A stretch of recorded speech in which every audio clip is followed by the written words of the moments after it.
She walked onto the immaculate clay of the Alps' most exclusive tennis estate. Her unbranded dress and worn sneakers were a stark contrast to the diamond-adorned elite. She was immediately met with a sharp verbal attack. Did the help get lost? A voice jeered, prompting cruel laughter. She's here to sweep the court, not play on it, another remarked, phones recording her simple ponytail and old bag. Then her billionaire husband, who owned the entire Avalon Tennis Estate, stepped through the private entrance. Avalon Tennis Estate was a cathedral of clay and privilege, its courts carved into the snowy peaks of the Alps, their red surfaces glowing like embers under the winter sun. This wasn't a mere tennis club, it was a sanctuary for the ultra-wealthy, billionaires, monarchs, and A-listers who played with rackets encrusted with diamonds. Each serve represented a display of dominance, each ensemble a statement of prestige valued at thousands. Silk banners from Cartier and Versace waved above the stands, and the air held the chill of alpine frost mingled with the aroma of affluence. Paparazzi were prohibited, with their drones intercepted by security, yet a live stream showcased every rally to a worldwide audience, presenting the elite in their accustomed environment.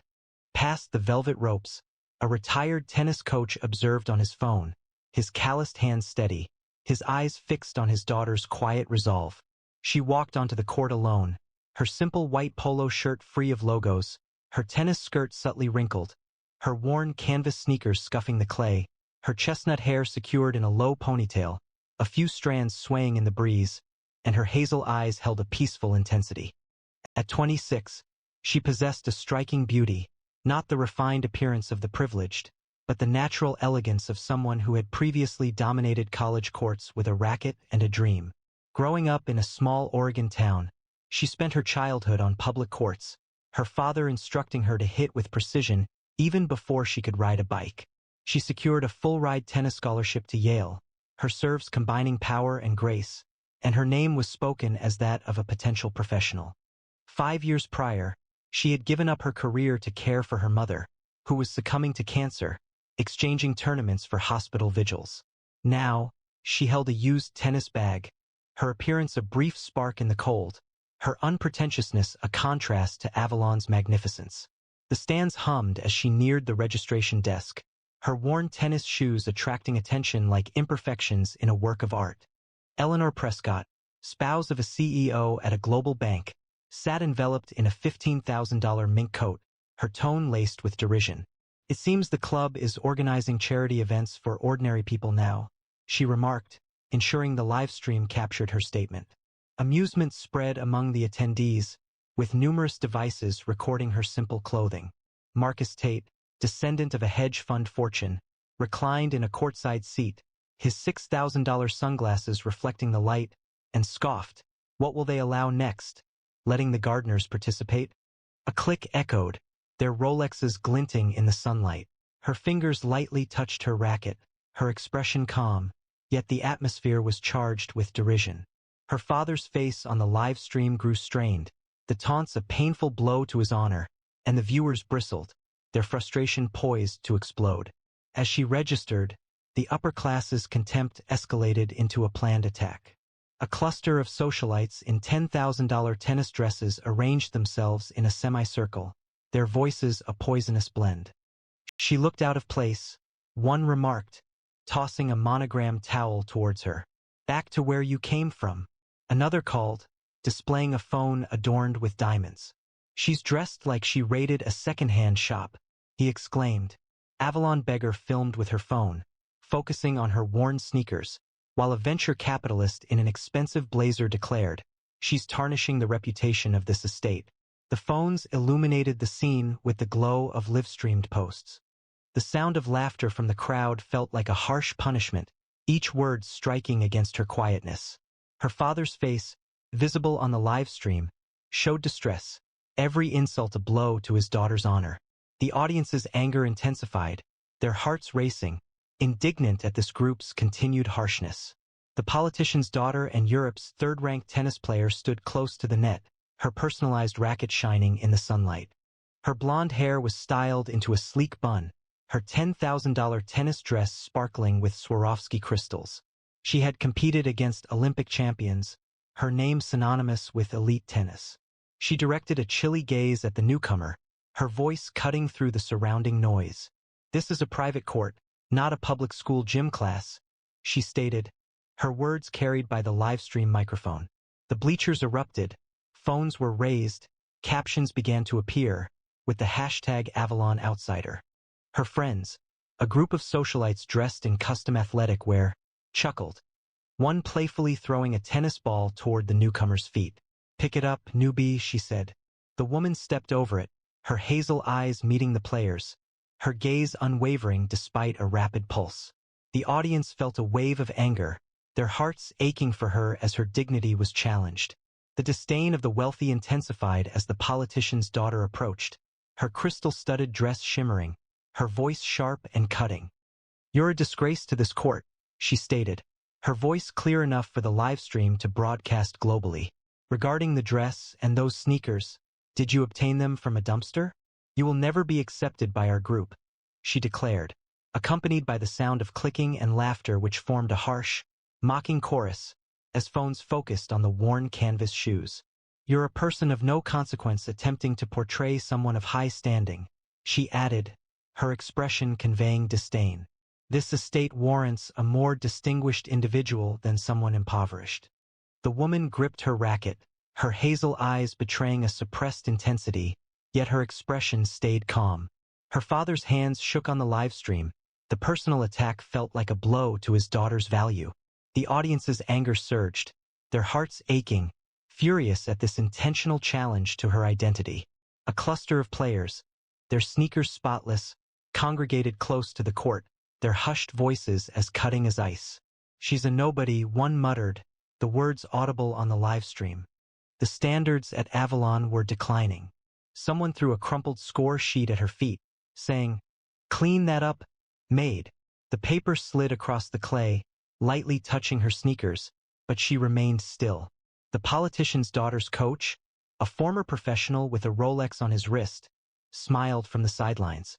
"She's not ready," he stated, his voice audible. "This court is for champions, not charity cases." The crowd applauded, their elitism forming a barrier around her.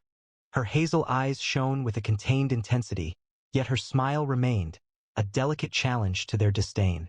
The audience's outrage surged, their anger at this planned cruelty a tangible force. The ridicule extended beyond the players. A tournament official, his badge bright, came to her at the desk, his voice tinged with condescension. "Miss, this isn't an open tryout," he stated, loud enough for the bleachers to hear. "Her attire was not in accordance with our dress code," he indicated, pointing to her worn sneakers, his smile reflected by onlookers.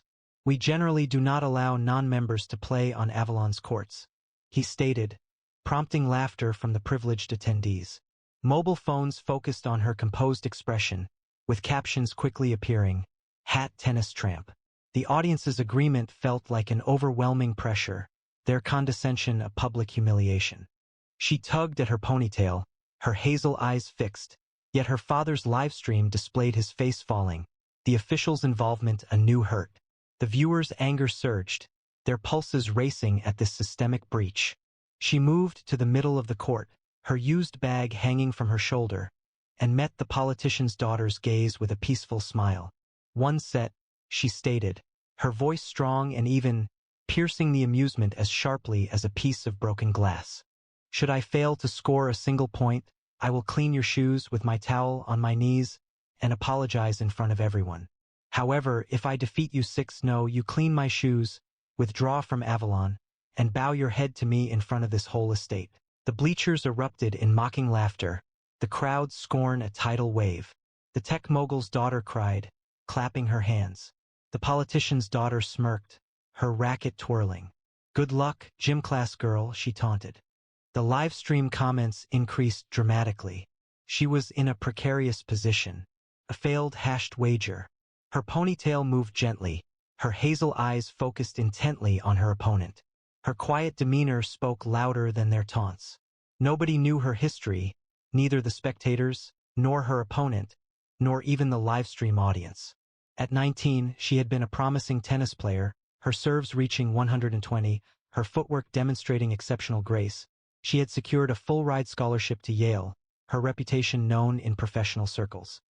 A closed-door exhibition match 5 years prior saw her decisively defeat her opponent, 6-2, a loss the politician's family subsequently obscured using their influence. However, she relinquished tennis when her mother received a terminal cancer diagnosis, dedicating her time to being at a hospital bedside, comforting her mother during chemotherapy instead of pursuing championships. Her mother's passing instilled in her a subdued resilience, a fire smoldering beneath her composed demeanor. Now, she stood on Avalon's clay, her faded sneakers planted firmly, her heart a furnace poised to ignite. The match commenced, a silent duel unfolding under the alpine sun, without a referee's call, just the two women on the red clay. The ranked player served initially, her ball a missile, but the newcomer returned it with an ace that delicately kissed the baseline, unreturnable. The crowd gasped, their phones trembling. Game 1 duo. Her second serve was a very gentle drop shot, spinning just past her opponent's reach, her racket swinging wildly. Game 2 2-0. The opponent's face became tense, her confidence weakening, her shots becoming less accurate. The newcomer's movement was graceful, her backhand cutting the clay sharply. Game 3 3-0. The bleachers grew quiet, their laughter fading, their bets falling apart. The opponent's coach stood motionless, his smile gone, his clipboard unnoticed. The live stream gained immense popularity. Is this really happening? She's incredible. Her serves became more precise, her eyes focused intently on the ball, her movements fluid with the court. Game 4 featured a cross-court forehand that left her opponent sprawling, her $10,000 dress stained with clay. Game 5 showcased an overhead smash that resonated like a gunshot, the ball speeding past a desperate lunge. The opponent appeared to be falling apart, her breaths ragged, her crystal-studded dress appearing less vibrant under the sun. The newcomer's worn sneakers moved gracefully, her generic polo shirt a subtle challenge to the established player's disapproval. Game 6 concluded with another ace, precise and decisive, the ball speeding down the line. The set finished in 11 minutes, 6-0, the scoreboard vividly displaying her dominance. The stands were silent, the elite's derision absent, their phones ignored. The opponent remained motionless, her racket slack, her standing diminished. The live stream comments increased rapidly. She defeated her, resembling an Avalon goddess. Her father cried into his phone, immense pride radiating as his daughter regained her rightful place. The audience was utterly silent, the previous taunts a painful recollection. She positioned herself at the net, her hazel eyes scanning the bleachers, her long ponytail remaining still in the wind. Her opponent appeared drained, her hands shaking, her ranking insignificant compared to the perfect game. The tech mogul's daughter's $14,000 racket remained unused, her wagers a humiliating spectacle. The hedge fund heir's sunglasses couldn't hide his shock, his cliques slinking away, their laughter now a liability. The bank CEO's wife gripped her Hermes clutch, her husband's influence offering no protection against the whispers. She mocked the wrong woman. The model's phone buzzed with notifications of canceled gigs, her socialite status diminishing. The live stream became a global trend, with Claire and Ren dominating social media, her 6-0 victory appearing increasingly improbable. The audience felt a surge of emotion, their anger shifting to wonder, her victory a symbol of hope for those often overlooked. A helicopter's blades sliced through the air, the sound breaking the quiet like a sudden burst of thunder. It touched down on the helipad adjacent to the estate.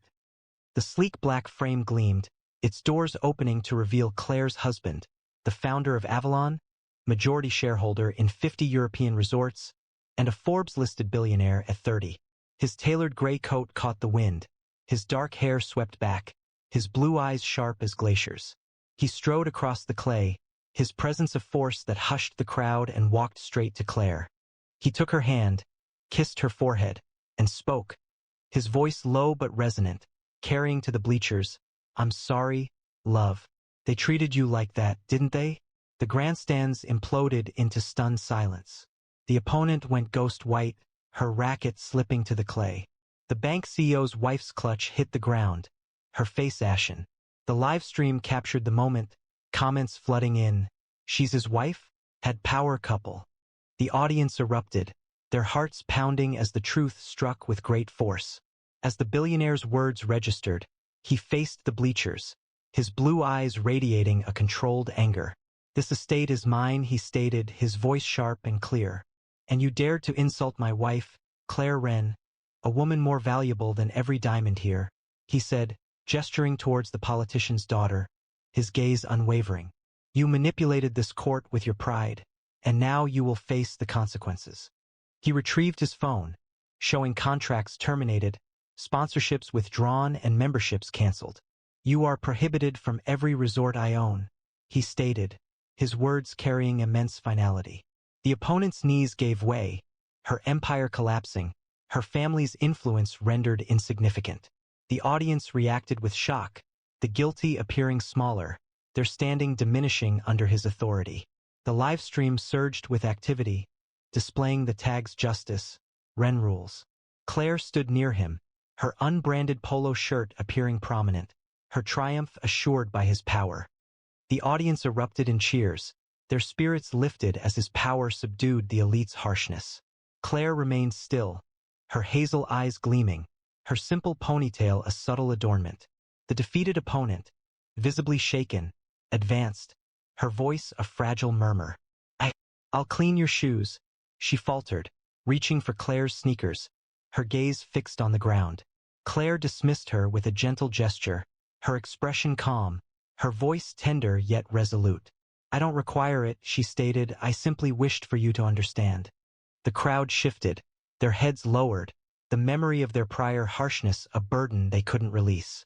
Her husband advanced, his voice sharp and clear, broadcast widely through the live stream. "My wife does not require expensive labels to validate her value," he stated, his blue eyes moving across the stands. "But you must learn proper conduct before returning to my arena." He then addressed the opponent, his gaze cold. "You have been defeated, and you are aware of the conditions. Lower your head and depart Avalon, without return." The downfall of the elite was rapid and uncompromising, their confidence broken by the billionaire's direction. The opponent's shoulders drooped, her crystal-studded dress appearing lackluster in the diminishing light. She lowered her head, a solitary wavering gesture. Her pride faltered as she departed the court, her steps burdened, her career in ruins. The bank CEO's wife retreated to the lounge, her mink coat offering no protection from the murmurs. She made disparaging remarks about Wren's wife. The hedge fund heir's sunglasses failed to conceal his embarrassment. His associates shunned his calls, and his investments became a widely publicized failure. The tech mogul's daughter's influence in high society diminished, her $14,000 enterprise remaining unaffected as her backers withdrew their support. The model's career in modeling ended abruptly, her viral ridicule proving to be a critical error. The coach faced a ban from Avalon, his Rolex holding no value, his reputation fading.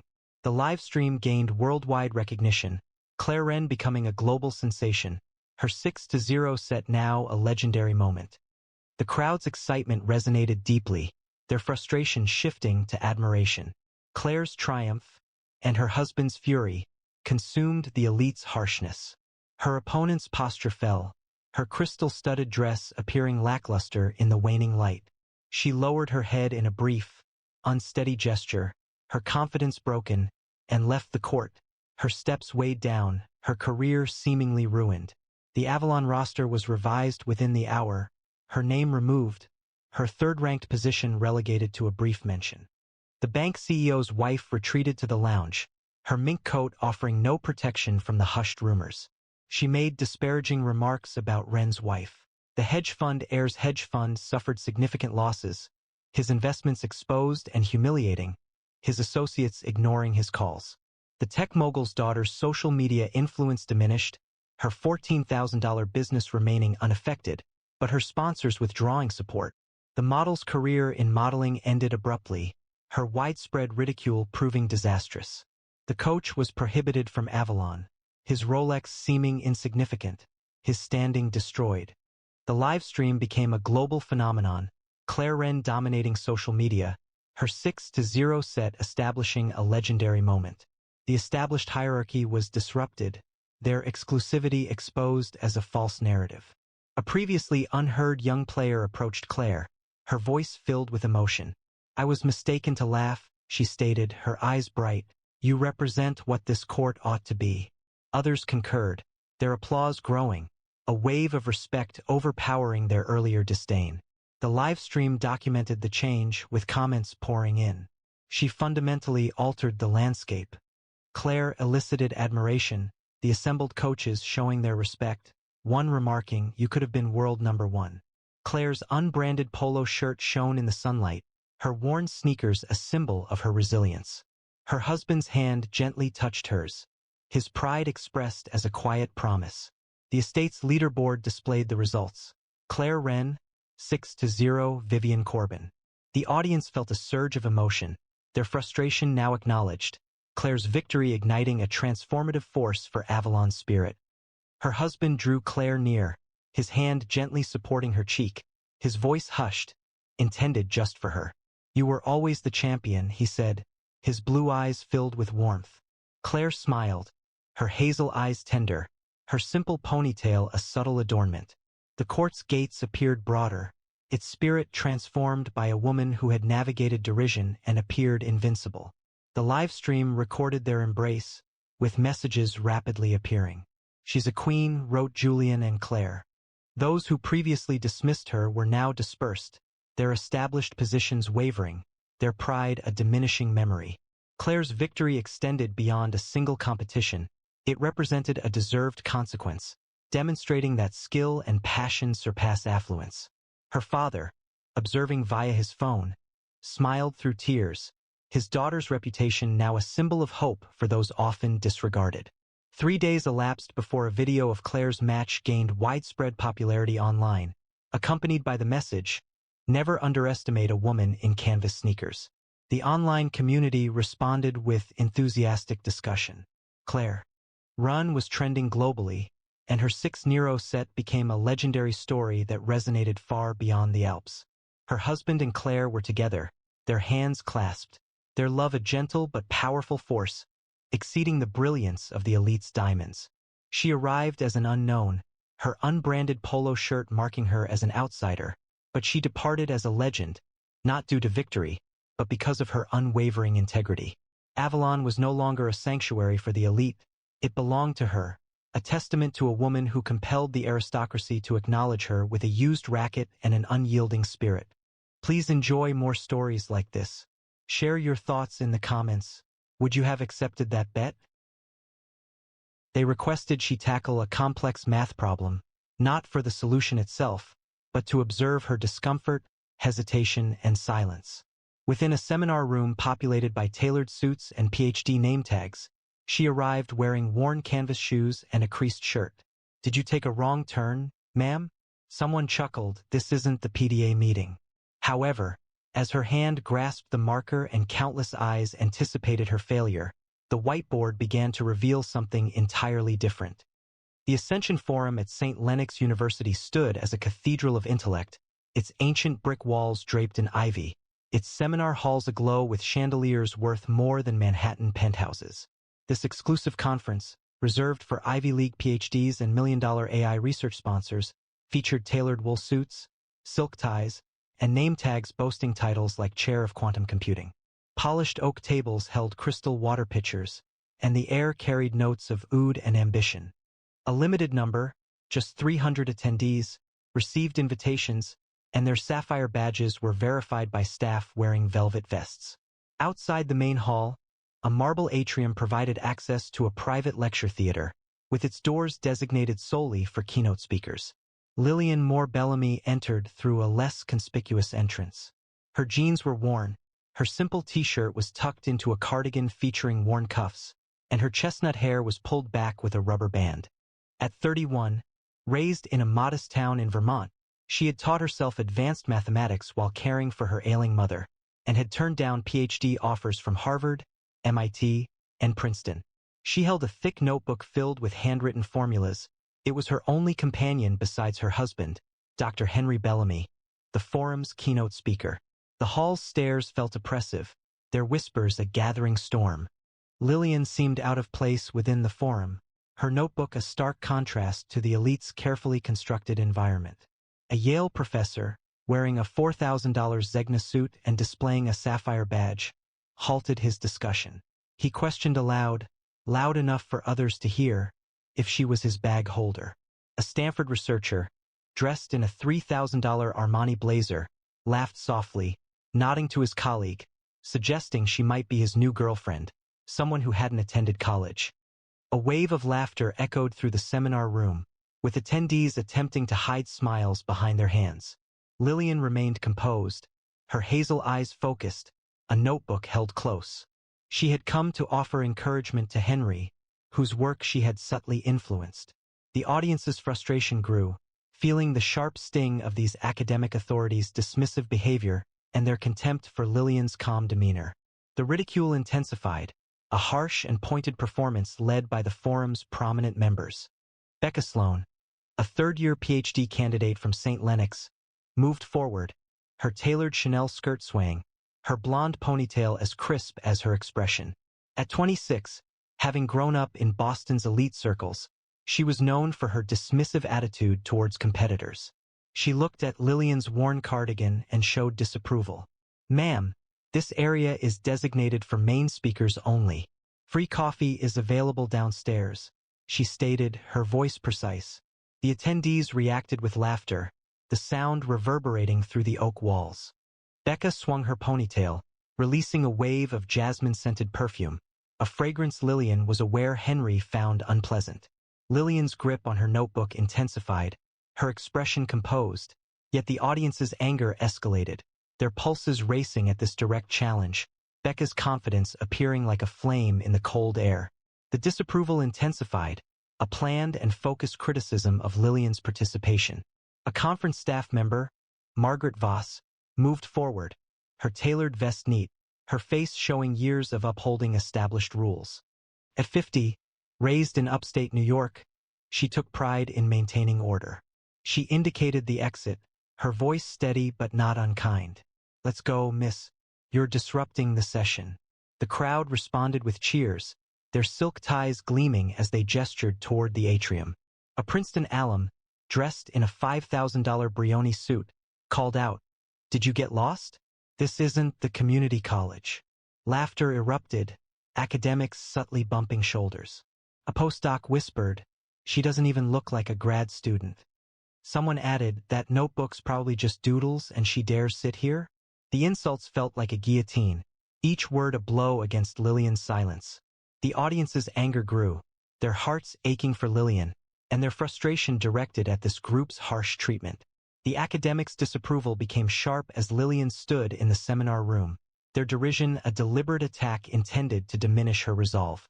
Near the oak tables, a group of Ivy League professors, dressed in $7,000 Seville Row suits, assembled, their voices forming a harsh blend. "She's a detriment to this forum's reputation," one remarked, gesturing with a gold fountain pen towards Lillian's worn cardigan.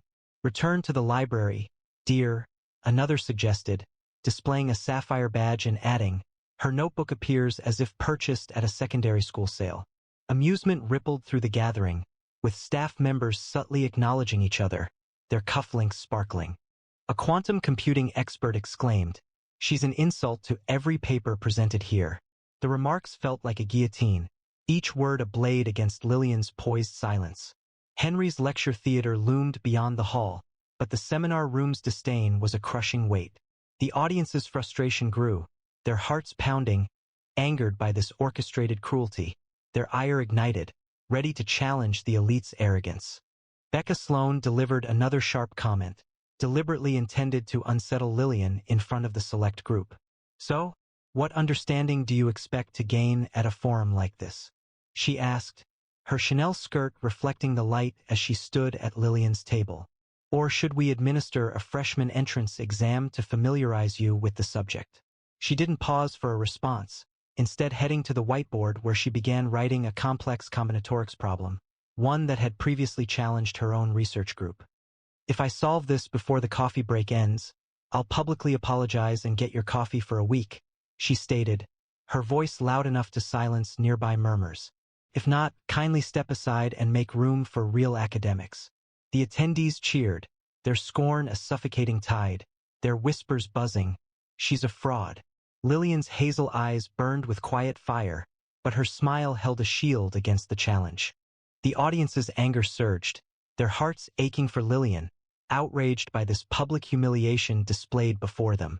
The elite's contempt became intensely personal, their voices a sharp and bitter chorus. A Harvard professor, dressed in a $6,000 khitan suit, rested against the seminar table, his voice harsh and dismissive. She's insignificant, likely here to collect Bellamy's notes, he remarked, indicating Lillian's notebook. Notice that cardigan. Did she make it herself? His colleagues chuckled, their sapphire badges glinting. An MIT postdoc exclaimed, "She's an embarrassment to whoever let her in." The crowd's laughter felt overwhelming. Their arrogance felt like a public condemnation. Lillian tightened her rubber band, her hazel eyes steady, but the seminar room's disapproval felt like a heavy burden. The audience's frustration intensified, their hearts racing at this perceived institutional failing, their anger threatening to disrupt the forum's decorum. Becca Sloan's disapproval intensified, her words a deliberate attempt to embarrass Lillian before the seminar room's distinguished attendees. "She's not just out of place. She's a disgrace," she stated, her Chanel skirt catching the light as she indicated Lillian's canvas shoes. "Henry must be horrified to see this. Nobody in his session." Her group responded with laughter, their silk scarves waving, their eyes briefly looking at Lillian's notebook. "She's a charity case, not a scholar," Becca remarked, her voice strong enough to stop nearby whispers. The attendees responded with cheers, their scorn a heavy atmosphere, their comments a constant hum. "She's a fake." Lillian's hazel eyes held a quiet intensity, but her smile remained, a defense against the disloyalty. The lecture theater shone in the distance, yet the seminar room's disapproval felt overwhelming. The audience's anger surged, their feelings sympathetic toward Lillian. The room was filled with anger as this PhD candidate's actions were revealed. The staff's involvement only intensified the disappointment, appearing as a further breach of trust. A session coordinator, Clara Holt, wearing a tailored blazer, addressed the situation, her tone laced with disdain. "Miss, general seating is located in the atrium," she stated, gesturing towards a side door, her slight smile echoed by nearby academics. "We do not allow guests of this nature in the main hall," she continued, prompting laughter from the assembled group. At 28, having grown up in Connecticut, Clara valued her role in controlling access. The crowd's endorsement felt like an overwhelming force, their condescension a very public shaming. Lillian held her notebook, her hazel eyes focused, but the seminar room's disapproval felt oppressive. The audience's anger rose, their hearts racing at this form of institutional rejection, their resentment burning against St. Lennox's reputation. The seminar room staff's disapproval became obvious, their actions a public embarrassment seemingly intended for the academics' entertainment. A senior usher, Richard Tate, confronted Lillian close to the oak tables. His velvet vest was immaculate, and his voice conveyed condescension. "Miss, this hall is reserved for registered attendees only," he stated, ensuring the surrounding audience could hear. He indicated her jeans with a gesture, and a smirk echoed across nearby staff. "The Ascension Forum doesn't usually permit such simplicity," he noted, which prompted laughter from the academics and coordinators. The audience's affirmation felt overwhelming, their perceived superiority a stark display. Lillian held her notebook, her hazel eyes steady, but the seminar room's disapproval felt heavy. The audience's anger surged, their hearts racing at this perceived institutional slight, their indignation intense against the forum's principles. The intensity of the criticism escalated, their words a sharp and bitter barrage. A Cornell researcher, dressed in a $4,000 Canali suit, leaned forward, his voice raised and critical. "She's a fraud, likely attempting to spy on Bellamy's work," he said, his colleagues agreeing with nods, their cufflinks gleaming. "Her notebook is a mere prop, a deceptive tactic to appear inconspicuous," another added, raising his voice. "She's a deceiver, and the forum has been misled." Derisive laughter echoed, each accusation a painful blow aimed at Lillian. Rumors circulated, with accusations spreading quickly. It was said she was trying to take his research. Lillian subtly twisted a rubber band, maintaining her composure, but the public's defamation felt heavy. The audience's frustration boiled over, many sympathizing with Lillian, their anger a powerful force against these false accusations, eager for the truth to expose the elite's deceit. Lillian remained silent, her eyes dry, her arms holding the notebook, the record of her life's work, a collection of formulas that had influenced Henry's career. She moved to the whiteboard, her canvas shoes quiet on the oak floor, and took the marker. The room was still, many eyes watching to see if she would hesitate. Her lines were steady, purposeful, without tremor, no deletions, and no adjustments. Within 3 minutes, the board displayed a complex solution, a level 2 supersymmetric permutation model rendered in graceful lines. She placed the marker and returned to her seat, her hazel eyes unwavering. Becca scoffed. "That's it? Are you certain you didn't make a mistake?" The audience's emotions shifted, their frustration turning to excitement, Lillian's calm resolve a focal point. An experienced professor, Dr. Arthur Wren, stood up from the front row, his tweed jacket showing signs of age but retaining its dignified appearance. At 70, a legend in combinatorics, he moved slowly toward the board, his glasses glinting, his expression changing from composed to stunned. This is the shortest known solution to this problem," he said, his voice trembling. "She employed a supersymmetric model, something the advisory board hasn't even fully proven yet." The room fell silent, crystal pictures wavering, gasps spreading through the perfumed air. Attendees rose, gathering around the board, their sapphire badges glinting. Who is she? Questions arose about her identity. What was her origin? Becca's Chanel skirt appeared to fade, her ponytail offering no defense against the reality. The audience's sense of accomplishment grew, their hearts pounding as Lillian's skill altered the seminar room's power dynamic. The atmosphere changed as the keynote session commenced, with the crowd assembling in the lecture theater. Henry Bellamy approached the stage, his gray suit well-made but not ostentatious, his arrival impactful. At 40, raised in Chicago, he had received the Fields Medal for his work on algorithmic symmetry, much of it built on Lillian's unseen contributions. He adjusted the microphone, his gray eyes meeting Lillian's in the front row. "I'd like to relinquish my speaking time to someone far more deserving," he said, his voice steady. "This is Lillian Moore Bellamy, who turned down 3 PhD offers from Harvard, MIT, and Princeton to care for her ailing mother. The individual who authored 80% of the core algorithms in my research, and the only person in this room who genuinely understands the genesis of this problem." The audience's spirits lifted, their anger shifting to admiration, as Henry's explanation clarified the deception that had restricted Lillian. The room fell silent. Becca Sloane's coffee cup slipped from her grasp, breaking on the oak floor. Henry spoke, his voice sharp in the quiet, stating, "She doesn't require formal recognition. She doesn't need awards. She possesses brilliance, a quality none of us present can assert." The attendees' cufflinks appeared to lose their luster, their expressions strained with surprise. Clara Holt remained still, her role as gatekeeper a clear admission of defeat. Henry indicated Lillian, his hand unwavering. "This forum extended an invitation to me, but it is her contributions that warrant your appreciation." The audience cheered, their fury transformed into pride as Lillian's truth began to reshape the forum's legacy. Dr. Wren nodded, his glasses glinting with respect, the room holding its breath awaiting her response. Lillian rose, her frayed cardigan a quiet crown, and took the microphone. "I didn't come to prove anything," she said, her voice soft but clear. "I came to support my husband." She paused, her hazel eyes sweeping the room, adding, "But since you asked for a solution, I have offered one." The auditorium burst into applause, the attendees rising to their feet in a wave of admiration. Becca Sloane lowered her head, her Chanel skirt offering no comfort, and quietly apologized to Mrs. Moore Bellamy. Representatives from MIT, Stanford, and Caltech moved forward, their collaborative offers presented with unsteady hands. Lillian smiled, clasped Henry's hand, and remarked, "I just came to take you home for lunch." The audience responded with a powerful cheer, witnessing her poise dismantle the elite's presumptions. The consequences were swift, a judgment communicated without words. Becca Sloan was called before the advisory board, her research funding withdrawn, and her reputation served as a warning to those present.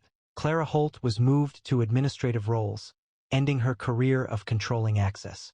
The Harvard professor who had ridiculed Lillian's cardigan was barred from participating in further discussions, effectively removing his impact. The Cornell researcher's grant proposals were denied, and his defamatory statements were revealed as falsehoods. Those who had previously shown scorn were addressed with consequences, and their positions lessened. Individuals who disseminated rumors concealed their credentials, their influence negated. Lillian stood next to Henry, her canvas shoes grounded, her notebook demonstrating her integrity. The audience's emotions resonated powerfully, their frustration changing to jubilation, Lillian's success shining brightly and diminishing the standing of the forum's leaders within St. Lennox's esteemed buildings. Henry Bellamy dominated the lecture theater, his voice cutting through the chandelier-lit air like a gavel. "You dared to question Lillian Moore Bellamy," he stated, his gray eyes radiating controlled fury, the architect of this forum's most significant insights. He raised a tablet displaying a list of consequences: Becca Sloan's research grants, Clara Holt's conference privileges, and academic advisory roles, all revoked by St. Lennox addressed the board. "Your names are erased from academic circles," he stated, his gaze fixed on Becca. "You've lost more than prestige, you've lost your futures." The crowd's gasps echoed as a wave of shock. With their empires collapsing under his direction, Lillian stood alongside him, her worn cardigan appearing bright, her victory assured by Henry's immense power. The elite's failure was a striking display, their overconfidence destroyed under Henry's direction. Becca Sloan retreated, her Chanel skirt seeming inappropriate, her standing a lesson to those present. Clara Holt's power crumbled, her disapproval a matter of public record, her attendance guiding her towards the atrium exit. The Columbia professor's funding disappeared, his defamation revealing his falsehoods. The professors who'd idly written with pens concealed their cufflinks, their positions as advisors terminated. The staff who'd previously expressed disdain were let go, their professional paths concluded. Those who had circulated rumors faced rejection, their power fading. Lillian remained composed, her canvas shoes a subtle sign of strength, her hazel eyes resolute. The audience's emotions surged, their anger shifting to admiration, Lillian's triumph and Henry's fury dominating the forum's esteemed chambers. A wave of applause filled the hall as his widespread condemnation diminished the arrogance of the world's leading figures. Lillian's history remained a mystery, unknown to the attendees, not Becca, and not the staff. At 20, she tackled differential equations while caring for her mother, her diner earnings paying for textbooks. At 25, she encountered Henry at a math symposium, her understated intelligence captivating him amidst a gathering of prominent figures. Their marriage, a secluded promise in a Vermont meadow, was founded on affection and mutual mathematical understanding. Becca's challenge, the staff's badges, the academic's attire, none compared to the significance of the notebook Lillian possessed. She now stood in the lecture theater, her rubber band a testament to her truth, her silence a furnace that burned through their lies. The forum resumed, but the attendees' eyes remained on Lillian. A Caltech dean approached, his voice low with respect. "Mrs. Moore Bellamy, your work is extraordinary," he said, referencing his earlier scorn or regret. The academics retreated, their influence null, their aides scrambling to salvage ties with St. Lennox. The sponsors lingered, their influence wavering in Lillian's presence. She proceeded toward the atrium, her hazel eyes following Henry's pleased smile. The chandeliers softened, the autumn light lessening, leaving a procession of the world's most powerful individuals hoping for her attention, their gestures a quiet acknowledgement of the woman they had previously belittled. She was presented with a complex mathematical problem, not because a solution was required, but because they desired to observe her hesitate, falter, and become speechless. The seminar room was full of people in tailored suits and PhD name tags. She arrived wearing faded canvas shoes and a wrinkled shirt. However, when she held the marker and hundreds of eyes anticipated a misstep, the whiteboard revealed something unexpected. True brilliance doesn't require fanfare. It simply needs to be expressed. And the room responded with admiration. Like, share, and subscribe for more stories like this, and tell us in the comments, what would you do if you were Lillian? The moment she arrived on the red carpet, she was dismissed. Her outfit consisted of a simple linen dress, strappy flat sandals, and loose, unstyled hair. She carried a stack of black and white papers in her hand, without a binder or any visible branding. A businesswoman subtly adjusted her Cartier necklace, offered a brief look, and remarked, "Since when do charity galas welcome the locals?" A fashion model turned to her companions and stifled a laugh. She appears to have stepped out of a public library, not a billionaire ball. Rose Avery stood quietly at the VIP check-in. No one inquired about her name. No one examined the invitation she held. To them, she possessed no worth, merely a fleeting amusement in a glittering room, a woman too quiet, too plain, to be taken seriously. However, they were mistaken. The woman they had just humiliated was the actual owner of the entire gala, and the one who held absolute power over the very ecosystem they depended on. The Avery Global Gala stood as the event of the year, taking place in Washington, D.C. At the luxurious Meridian House, a mansion known for its chandeliers and rich history. More than a fundraiser, it represented a strategic competition where prominent figures, senators, CEOs, celebrities, and media moguls, contended for influence. The guest list was carefully selected, with only 200 invitations extended, each serving as a coveted entry into the upper echelons of American wealth and politics. A palpable excitement filled the atmosphere as attendees awaited news of the largest grants, the most esteemed collaborations, or a favorable review from the Avery Foundation, the powerful entity that dictated funding for areas ranging from education to defense contracts. Rose Avery moved through the gathering discreetly, her canvas backpack resting on her shoulder, her proposal for a complimentary community library held securely beneath it. Months were spent developing the plan, filled with a deep commitment to literacy and empowerment for children in underserved neighborhoods. The soft ivory, second-hand linen dress with its square neck moved gently as she walked. Her sandals made a quiet clicking sound on the marble floor. She chose not to wear makeup; it wasn't necessary.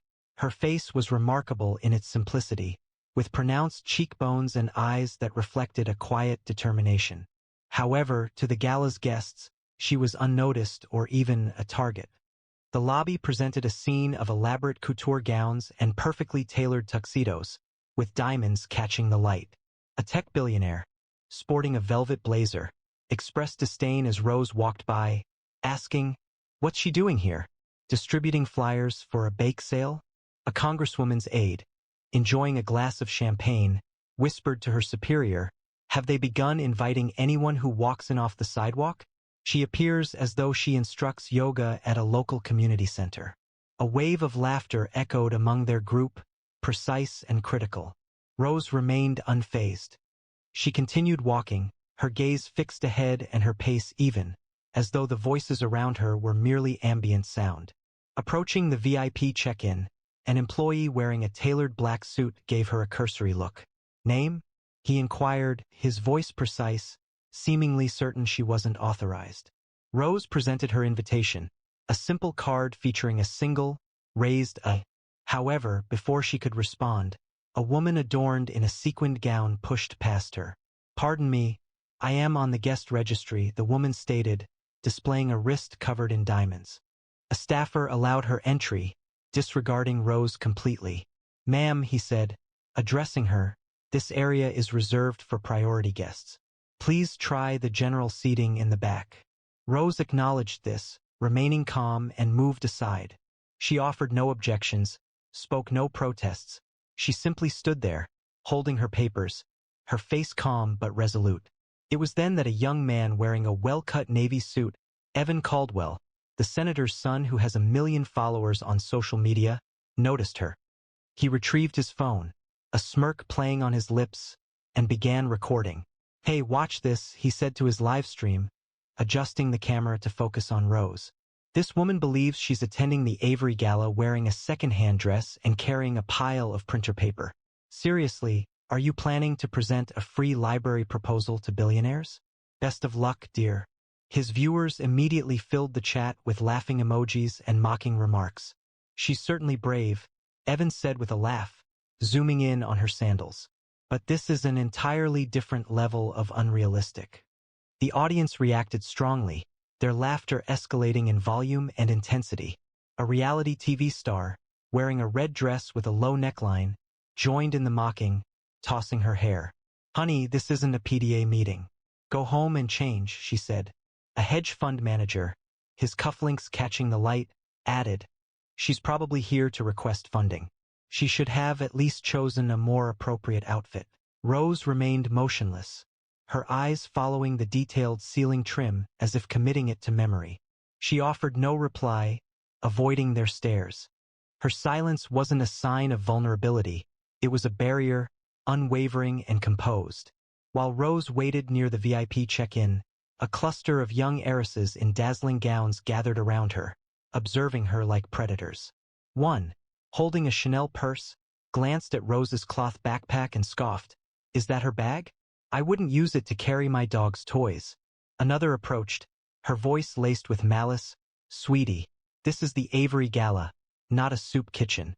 Why don't you spare us all the discomfort and leave?"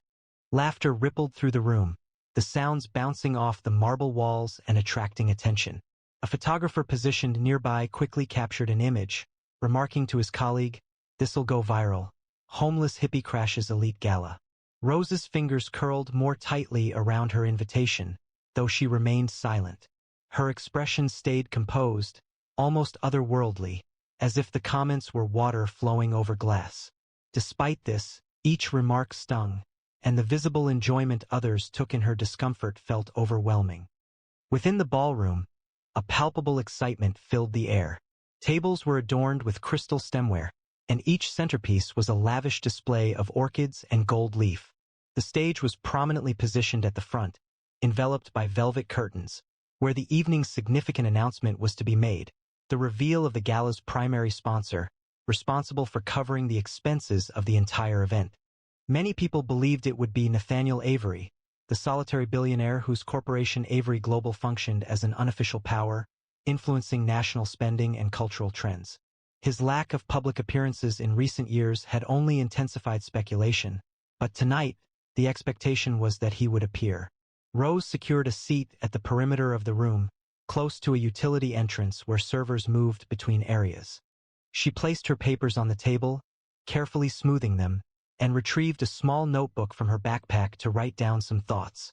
The woman beside her, a media heiress wearing a sapphire-encrusted gown, looked over and expressed disbelief. "Are you really writing in a spiral notebook? At the Avery Gala?" Her friend, a pop star with a platinum blonde bob, moved closer. "Perhaps she's recording her feelings about feeling so different." They laughed, not attempting to speak quietly. Rose continued writing, her pen moving smoothly, her face showing intense concentration.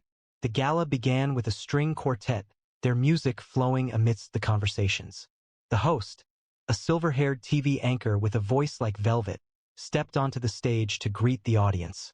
"Tonight, we celebrate not just philanthropy, but power," he announced, his smile radiant. "The Avery Foundation has influenced our nation's future, education, infrastructure, and policy, and we're here to see who will carry that legacy on." A palpable anticipation filled the room, with many heads turning, trying to locate Nathaniel Avery. Was he observing from a private box at the back? The atmosphere was charged. Throughout the evening, the taunting of Rose continued relentlessly. A cluster of young influencers, positioned near the bar, repeatedly photographed her from a distance, adding captions like "Haha Gala Crasher" and "Who let her in?" Evan Caldwell, continuing his live stream, provided commentary on her every action. She was simply reviewing her documents as if she intended to revolutionize everything. A reminder, you won't receive any funding appearing like that. His online discussion was filled with approving reactions to his humor, encouraging him to continue. A senator's wife, listening nearby, turned to her husband. "It's quite embarrassing, actually. They should increase security measures. People like her diminish the significance of the event." Rose, in the meantime, was listening to the speeches. A technology leader announced a commitment of $5 million for AI research. A congressman pledged $3 million for veterans programs. Each announcement received applause, but Rose's eyes remained focused on her notebook, where she documented observations about literacy gaps in rural schools. When a waiter offered her a glass of champagne, she smiled and requested water instead. Plant-based diet, huh? The waiter remarked, half joking. You're likely the only one here who doesn't eat caviar. Rose chuckled quietly, a first indication of relaxation. Caviar's overrated, she commented, and returned to her notes. Amidst a pause in the speeches, a well-known lobbyist moved toward Rose's table, his expression difficult to miss. He took her library proposal, examining it as if it were a simple sketch. Free libraries? For those children, he stated, his voice audible to those at adjacent tables. Darling, you're misusing everyone's time. Focus on teaching yoga or your current profession.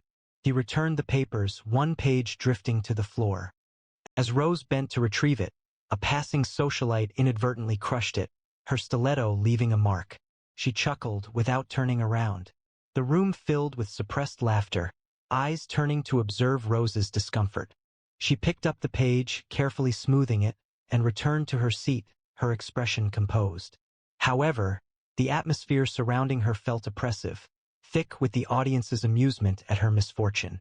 The room's unkindness escalated when Evan and his friends came to her table. The camera continued to record, his smile expansive.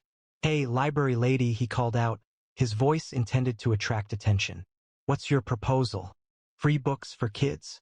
That's charming, but this is a different level. You aren't securing a meeting with Nathaniel Avery appearing as if you just emerged from a commune. His companions chuckled, and several adjacent tables echoed the amusement, their laughter rising like a surge. Rose lifted her gaze, her eyes locking with Evan's for the first time. They were bright, unwavering, almost intense. She remained silent, maintaining eye contact until he visibly hesitated, a nervous chuckle escaping him as he addressed his camera. Tough crowd. Huh? He mumbled, stepping back. The gala proceeded towards its peak. The host reappeared on stage, his demeanor serious, yet vibrant. Ladies and gentlemen, we have reached the moment you've all anticipated. The Avery Foundation has consistently been a source of influence, and tonight we announce not only the sponsor of this gala, but the new steward of Avery Global itself, the individual who now oversees its extensive resources, its funding channels, and its vision for America's future. The room fell silent, forks clinking against plates forgotten. Everyone leaned forward, anticipating Nathaniel Avery's imposing figure to appear. Instead, the host extended his arm toward the back of the room. Please welcome the new owner of Avery Global, the woman now responsible for all political, educational, and media funding pipelines, Ms. Rose Avery. A noticeable reaction went through the crowd, with many people turning to look for a prominent figure in a private area. However, Rose rose to her feet, her linen dress reflecting the light, her sandals making almost no sound on the floor. She approached the stage, still holding her papers, and her hair remained unbound. The room was still, with all eyes focused on her, and many people were visibly surprised. Evan's phone shifted a little, his live stream showing his shocked expression. The businesswoman wearing the Cartier necklace sputtered, coughing on her wine. The model who had previously made fun of her appearance, referencing a library look, became motionless, her hand shaking as she held her clutch. Rose entered the spotlight, appearing exactly as she always did. There was no elaborate gown, no sparkling jewels, just Rose. She placed her documents on the podium and surveyed the audience, her eyes pausing on the first row, on Evan, the influencers, and the senator's wife. Her voice, when she spoke, was calm but carried a weight that filled the room. Tonight is not simply about raising money, it is about determining who truly deserves funding. She paused, allowing the words to resonate, because I am capable of writing a $10 million check, or I can erase your name from this entire ecosystem permanently. As Rose approached the podium, the spotlight illuminated the faint creases in her linen dress, a stark contrast to the room's opulence. She placed her papers on the table, and for a brief instant the audience paused, anticipating a misstep. However, She began to speak, her voice firm, cutting through the quiet. I am Nathaniel Avery's daughter. For 7 years I have lived among you, unnoticed, to comprehend the world my father's empire influences. Every dollar you have pursued, every agreement you have finalized, every aspiration you have financed, it has been under my observation. The room reacted, faces losing color as the reality became apparent. Evan's phone vibrated in his hand, his live stream now displaying his own collapse. The businesswoman's Cartier necklace sparkled as she held it, her empire suddenly vulnerable. Rose stood firm, her unassuming nature now a symbol of authority, her silent strength unmistakable. The stillness was absolute. Evan's live stream chat filled with question marks and surprised emojis, his viewers struggling to understand what they just witnessed. The senator's wife squeezed her husband's arm, her face drained of color. The media heiress dropped her fork, the clatter reverberating in the quiet. The crowd's astonishment intensified as Rose's words lingered. She raised her head, her eyes meeting the senator's wife who had previously labeled her a detriment to the event. You believed I was insignificant, she stated, her voice calm yet sharp, but I'm the one who has been endorsing your grants, validating your initiatives, observing each action you've taken. My father established Avery Global, but I am the one who has been managing it, discreetly until this moment. The room felt smaller, her presence dominating every space. The pop star's platinum bob shook as she understood her latest tour was funded by Rose's endorsement. The tech mogul's wife, who had previously belittled her as someone of lesser status, settled back into her chair, her expression showing fear. Rose's unassuming nature was no longer a source of amusement. It demonstrated her power and influence. Rose remained calm, avoiding any display of triumph, and proceeded with, 7 years ago, my father, Nathaniel Avery, presented me with a choice. To truly understand what the world requires, I've lived among you unnoticed and ordinary. I've taught children to read in crumbling schools. I've eaten meals that cost less than your coffee. I've listened to people you'd never notice, and I've built something substantial. She presented her papers, the library proposal. This is the Quiet Power Initiative, a network of free libraries across America, starting with the kids who need them most. I'm funding it myself, $50 million to start, no grants needed. A hush lingered in the air, some murmuring, others frozen in disbelief. Rose's gaze repeatedly scanned the room, unwavering and determined. However, let me state this plainly. This environment, your initiatives, your endeavors, your reputations are reliant on Avery Global, and I determine who remains within it. Those who create, who contribute, who demonstrate foresight, they will prosper. Those who undermine, who deride, who perceive authority as a trivial pursuit. She stopped, her look directed at Evan, then the influencers, then the businesswoman. Your involvement is terminated. The impact of her words felt devastating. Evan's phone continued recording, though his hand trembled. His scholarship from the Avery Foundation, his White House internship, his entire future seemed to vanish before him. The influencers who had photographed her quickly tried to remove their posts, their faces pale. The senator's wife spoke urgently to her husband, who was already calling his chief of staff, attempting to save their funding. Rose did not pause to observe them. Turning back to the audience, her voice lowered, yet remained authoritative. The Quiet Power Initiative goes beyond books. It's about providing individuals with opportunities to advance, to gain recognition, and to be listened to. I have witnessed the impact of investing in those who are often disregarded, and I am here to ensure that continues, beginning tonight. She descended from the stage, her sandals making a gentle sound, and returned to her place. The chamber filled with a combination of surprised applause and anxious whispers.